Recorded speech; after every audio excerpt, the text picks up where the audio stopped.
মৰমৰ ছাত্ৰ-ছাত্ৰীসকল, মই তোমালোকক আজি ইকনমিক্সৰ কিছুমান ইম্পৰ্টেণ্ট কুৱেশ্যন আনসাৰ মই ডিছকাছ কৰিম।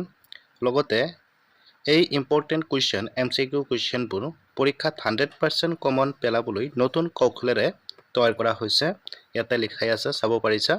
এইটো পাৰ্ট নম্বৰ এৰ ASSEB নিউ চিলেবাছ 2025-26 এইটো আৰু তোমালোকৰ SS ফাৰ্ষ্ট ইয়াৰ এক্সাম 2025ৰ বাবে বহুত লাগতিয়াল।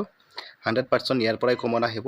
তোমালোকে মনোযোগেৰে এই সিজনটো চাবা আৰু বেলেগৰ সৈতে শ্বেয়াৰ কৰিবা, লগতে মোক কমেন্ট কৰিবা। এইটো SS ফাৰ্ষ্ট ইয়াৰ ইকনমিক্স, অসমীয়াত দি আছে অৰ্থনীতি। চোৱা, তাৰপিছত যদি তোমালোকৰ কিবা আৰু ইনফৰমেশ্যন জানিব লগা আছে তেতিয়াহ'লে মোক হোৱাটছআপ যোগে জনাব পাৰিবা। এইটো মোৰ হোৱাটছআপ নাম্বাৰ। আৰু তোমালোকৰ HS ছেকেণ্ড ইয়াৰত মই এটা বেটচ উলিয়াম। সেইটো বেটচত তোমালোকে যদি জইন হ'ব বিচাৰা তেতিয়াহ'লে মোক এইটো হোৱাটছআপ নাম্বাৰত মানে মেছেজ কৰিবা HS ছেকেণ্ড ইয়াৰ বুলি। তেতিয়াহ'লে মই তোমালোকক জইন কৰাই দিম। HS ছেকেণ্ড ইয়াৰ বেটচত তোমালোকে মোৰ পৰা যিকোনো ধৰণৰ গাইড পাবা আৰু ক্লাছসমূহ পাবা। গতিকে পলম নকৰি এইটো কাম কৰিবা। আৰু লগতে মোৰ ষ্টাডি উইথ JM চেনেলটো অনুগ্ৰহ কৰি ছাবস্ক্ৰাইব কৰি দিবা, কাৰণ আগন্তুক তোমালোকৰ যিবিলাক এক্সাম আছে অথবা তোমালোকে যেতিয়া ছেকেণ্ড ইয়াৰত যাবা, SS ফাৰ্ষ্ট ইয়াৰ এক্সাম প্ৰায় শেষ হ'বৰ অৱস্থা। তোমালোকে ছেকেণ্ড ইয়াৰত যোৱাৰ লগে লগে মই তোমালোকক বহুত কেইটা গাইড দিম। তোমালোকে সেইবিলাক কৰিলে বহুত উপকৃত হ'বা।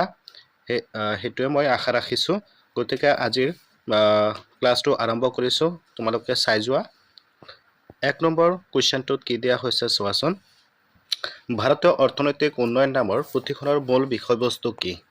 অপশ্যন 4টামান দিয়া হৈছে। অপশ্যন 4টাৰ ভিতৰত শুদ্ধ উত্তৰটো হ'ব অপশ্যন নম্বৰ ঘ। অপশ্যন নম্বৰ ঘ, অৰ্থনৈতিক চিন্তা। তাৰপিছত নেক্সট কুৱেশ্যনটো কি আছে? মসলিন কাপোৰ পোনপ্ৰথমে ক'ত উৎপাদিত হৈছিল? মসলিন কাপোৰ পোনপ্ৰথমতে ক'ত উৎপাদিত হৈছিল? উত্তৰত দিয়া হৈছে কি? ঢাকা আৰু বাংলাদেশ। নেক্সট কুৱেশ্যন 3 নম্বৰটো আছে কি? মসলিন কাপোৰক বিদেশী ভ্ৰমণকাৰীসকলে কি নামেৰে অভিহিত কৰিছিল? অপশ্যন 4টা দিয়া হৈছে ডাঙৰ কাপোৰ, মলমল চাহী, সুতি কাপোৰ, মাজল চাহী। ইয়াৰ শুদ্ধ উত্তৰটো হ'ব অপশ্যন নম্বৰ খ, মলমল চাহী। 4 নম্বৰ কুৱেশ্যনটো চোৱা। মসলিন কাপোৰ মূলতঃ কাৰ বাবে উপযুক্ত আছিল? অপশ্যন 4টা দিয়া হৈছে। ইয়াৰ ভিতৰত শুদ্ধ উত্তৰটো হ'ব ৰাজ পৰিয়ালৰ লোকসকলৰ বাবে মসলিন কাপোৰ মূলতঃ উপযুক্ত বুলি কোৱা হৈছে। তাৰপিছত 5 নম্বৰ কুৱেশ্যনটো চোৱা। 5 নম্বৰ কুৱেশ্যনটোৰ ইয়াত কি আছে? ঔপনিৱেশিক শাসনকালত কাৰ গণনাক তাৎপৰ্যপূৰ্ণ গণনা হিচাপে ধৰা হয়? অপশ্যন 4টাৰ ভিতৰত শুদ্ধ উত্তৰটো হ'ব অপশ্যন নম্বৰ ঘ, ভি ৰাও। তাৰপিছত 6 নম্বৰ কুৱেশ্যনটো চোৱা। 6 নম্বৰ কুৱেশ্যনত আছে ইংৰাজ শাসনকালত ভাৰতবৰ্ষৰ অৰ্থনৈতিক মূল ভিত্তি কি আছিল? অপশ্যন 4টাৰ ভিতৰত শুদ্ধ উত্তৰটো হ'ব ইংৰাজ শাসনকালত ভাৰতবৰ্ষৰ অৰ্থনীতিৰ মূল ভিত্তি আছিল কৃষি। নেক্সট কুৱেশ্যনটো চোৱা। 7 নম্বৰ কুৱেশ্যন। দেশখনৰ মুঠ জনসংখ্যাৰ প্ৰায় কিমান শতাংশ লোক গাঁৱত বাস কৰিছিল? ইয়াৰ শুদ্ধ উত্তৰটো হ'ব অপশ্যন নম্বৰ গ, 85% আছিল। নেক্সট কুৱেশ্যনটো চোৱা। 8 নম্বৰ কুৱেশ্যন। জমিদাৰী ব্যৱস্থাত কৃষিখণ্ডৰ পৰা সৃষ্টি হোৱা লাভ কাৰ হাতলৈ গৈছিল? অপশ্যন 4টাৰ ভিতৰত শুদ্ধ উত্তৰটো হ'ব অপশ্যন নম্বৰ খ, জমিদাৰৰ হাতলৈ গৈছিল। 9 নম্বৰ কুৱেশ্যন। ইংৰাজসকলে খাদ্যশস্যৰ সলনি কি উৎপাদন কৰিবলৈ উৎসাহিত হৈছিল?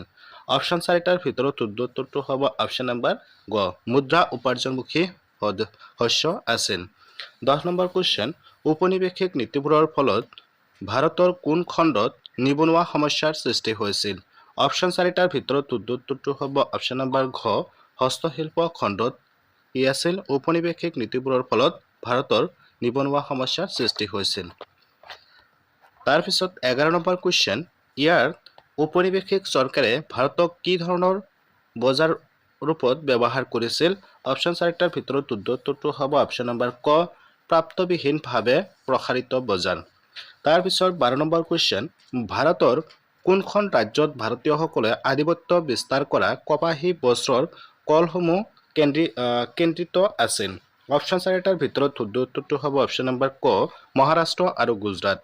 তাৰপিছত 13 number question, Tata iron and steel company কেতিয়া স্থাপন কৰা হৈছিল? টাটা আইৰণ আৰু ষ্টীল কোম্পানী কেতিয়া স্থাপন কৰা হৈছিল?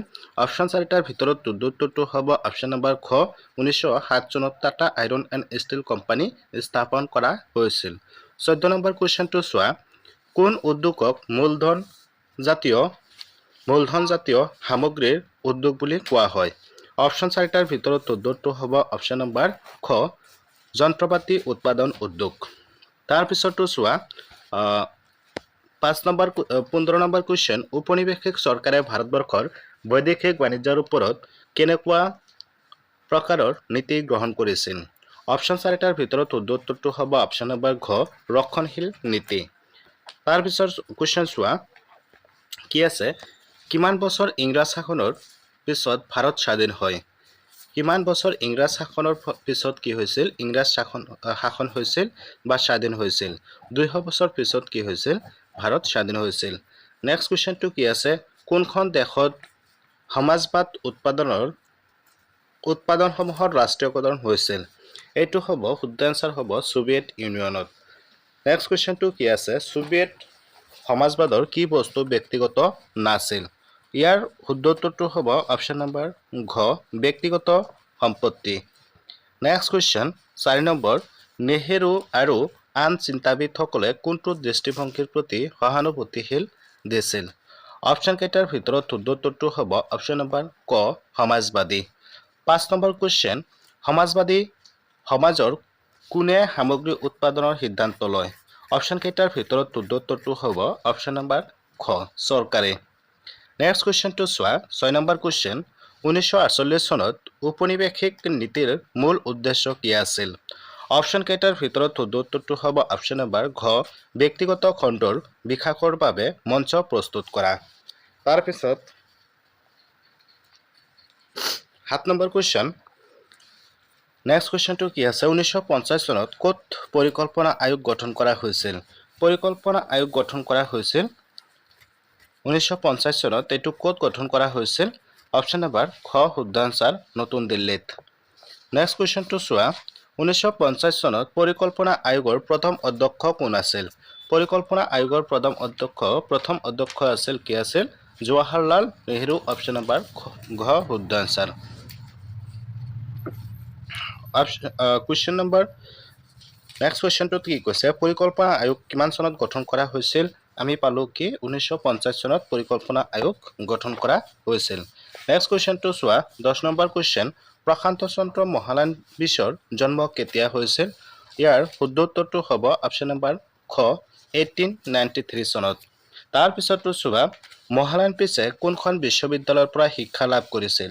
ইয়াৰ অপশ্যন কেইটাৰ ভিতৰত শুদ্ধ উত্তৰটো হ'ব অপশ্যন নম্বৰ ক কেম্ব্ৰিজ বিশ্ববিদ্যালয়ৰ পৰা মহলানবিছে বিশ্ববিদ্যালয়ৰ পৰা শিক্ষা লাভ কৰিছিল।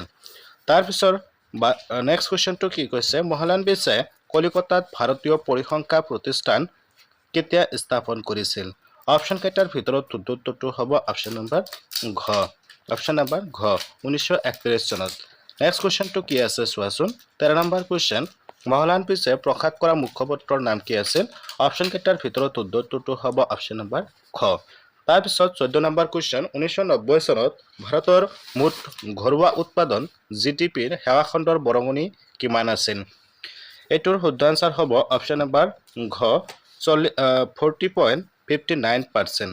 নেক্সট কুৱেশ্যনটো আজিৰ শেষৰটো কুৱেশ্যন হৈছে, কিমান চনত ভাৰতত সেৱা খণ্ডৰ বৰঙণি ত্বৰান্বিত হৈছিল? কিমান চনৰ পাছত ভাৰতত সেৱা খণ্ডৰ বৰঙণি ত্বৰান্বিত হৈছিল? ইয়াৰ অপশ্যন কেইটাৰ ভিতৰত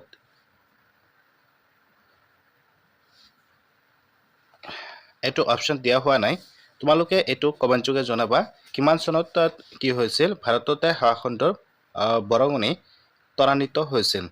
15 নম্বৰ কুৱেশ্যনটো তোমালোকক হোমৱৰ্ক দিয়া গ'ল তোমালোকে এইটো মোক কমেন্ট যোগে জনাবা ঠিক আছে আজি তোমালোক ইমানলৈ সামৰণি মাৰিছো তোমালোকক আৰু ইকনমিক্সৰ কিছুমান এমসিকিউ কুৱেশ্যন আনসাৰ নেক্সট আৰু দুটা ক্লাছত দিয়া হ'ব তোমালোকে মোৰ এমসিকিউ বিলাক ভালদৰে চাই যাবা তোমালোকৰ ইয়াৰ পৰা 100% কমন আহিব লগতে মোৰ WhatsApp নম্বৰ 8638146394 এইটো নম্বৰত তোমালোকে মোক মেছেজ কৰিবা সেকেন্ড ইয়াৰৰ বেটছত জয়েন হ'বৰ কাৰণে মই জয়েন কৰাই দিম গ্ৰুপ এটা খুলিম তোমালোকক যিমান পাৰো মই হেল্প কৰিবলৈ চেষ্টা কৰিম আৰু তোমালোকে মোক ষ্টাডি উইথ জেম চেনেলটো প্লিজ সাবস্ক্ৰাইব কৰিবা আজিলৈ ইমানেই সামৰণি মাৰিছো ধন্যবাদ